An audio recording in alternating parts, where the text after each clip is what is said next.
Inna sila wallaan ni seenu Feesbuukiin fi TikTokiin gabbara shamarran arsiitu guddate jedhanii iyyuu. Look dhugaan isinitti himaa. Gabbara shamarran arsii 1,500 tolsiquu qaba. Wadafiit ba'uunat dhugaan isinitti himaa. Maaliif jette jedhe. Nama hanga yoonaatti arsii fuudhee salphate nagarre. Nama hanga yoonaatti arsii fuudhee kasaare nagarre. Jaalala jennaan hidhii kana cimiinfisitti hin baatu bare. Si qabachuu beetti yennaan killeetti si eddi lafa buunaan waan ati cabdu seeti malee waan ati aftuun seetu dhaggeeffadhu. Yoo hojii maxi bakaa ta'e waan isin hojjettee fidde akkasii kanaa hojii nyaachuu si qajeelchisa. Yoo hojii isa kaan ta'e dubbiin siif hagalu immoo yoo hojii isa kaan ta'e ganama galgala itti qamaddee ganama Allahu akbar jennaan irraa hiikta. Dubartiirraa kana caalaa maal barbaadda kanas dubartiirraa kasa fuutee wajjin hin rakkatin. Dhugaan isinitti hima dhugaa birrii bora akka fixeensaa sirkaa dhumuutte. Hin qaala hin jedhi dhugaa rabbii shamarrarsi ittiin.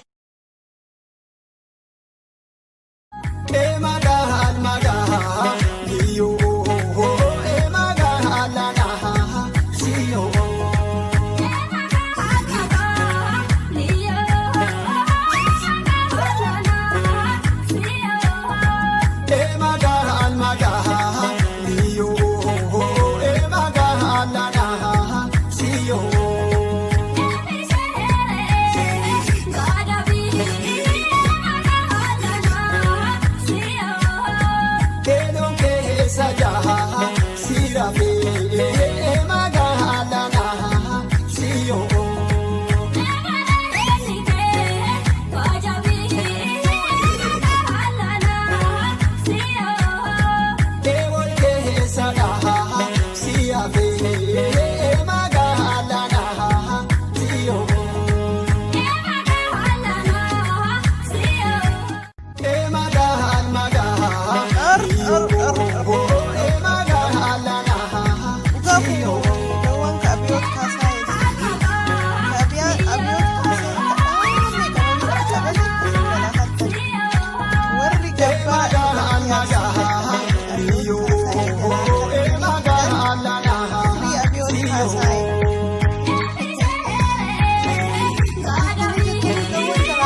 rizqii gabbar abbaan barbaade haa gabbaru abbaan barbaade zimmi jedhee haa taa'u jechuudha. Isin ammoo jechuudha duula shamara arsiirraa dhaabadha. Shamara arsii warqeedha. Maaliif yoo jettan waa malee qotanii shamarran arsii gabbarri gadi bu'uu qaba.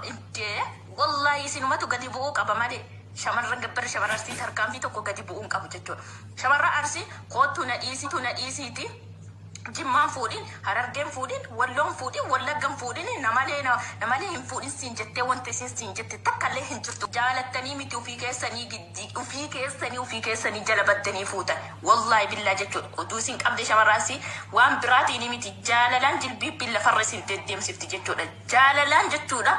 Jaalala addunyaa kanarra jaalattanii gabbartanii giddii keessan gabbartaniila. Giddii keessan gabbartan. Maaliif giddii keessan gabbartan yoo jettan jaalalli shamarri arsiisi qabsiiftu jaalala ati addunyaa kana abbaa feetan